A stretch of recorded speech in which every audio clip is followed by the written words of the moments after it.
এই মেয়েটি ত্বকের সমস্যার জন্য ডাক্তারের কাছে যায়। ডাক্তার তার মুখ পরীক্ষা করতে গিয়ে হঠাৎ অবাক হয়ে গেলেন, কারণ মেয়েটির গালের ভিতরে যেন একটা ছোট কৃষি জগৎ দেখা যাচ্ছে। তিনি যন্ত্রটা জুম করতেই দেখলেন সেখানে অসংখ্য ছোট মানুষ মাঠে কাজ করছে, কেউ বীজ বপন করছে, কেউ পানি দিচ্ছে, আবার কেউ ফসলের যত্ন নিচ্ছে। পুরো জায়গাটা যেন একটা জীবন্ত গ্রাম। ডাক্তার এতটাই মুগ্ধ হয়ে গেলেন যে কিছুক্ষণের জন্য নিজের কাজটাই তখন ভুলে গেলেন। ঠিক তখনই মেয়েটি ডাক দিলে তিনি তখন বাস্তবে ফিরে আসেন। এরপর হাতে থাকা ফেস ক্রিম মেয়েটির মুখে লাগাতে শুরু করেন। কিন্তু সেই ছোট্ট গ্রামের মানুষের জন্য এটা ছিল মহাবিপদ। ক্রিম লাগানোর সঙ্গে সঙ্গে তাদের আকাশ অন্ধকার হয়ে গেল।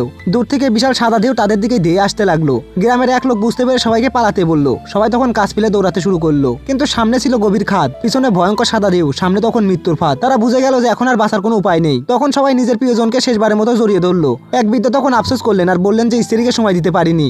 এক ছেলে তখন তার মায়ের হাত ধরে বলল যে পরের জীবনেও আমি তোমার সন্তান হতে চাই। এক মা তখন নিজের মেয়েকে বুকে জড়িয়ে শুধুমাত্র বলেছিলেন যে ভয় পেও না, আমি আসি। এরপর মুহূর্তের মধ্যেই বিশাল সাদা ঢেউ পুরো গ্রামটাকে গিলে ফেললো। ছোট্ট সেই পৃথিবীর সব মানুষই অজানা একটা অন্ধকারে হারিয়ে গেল। আর ওপরে বাস্তব জগতের ডাক্তার তখন শান্তভাবে নিজের কাজটা শেষ করলো।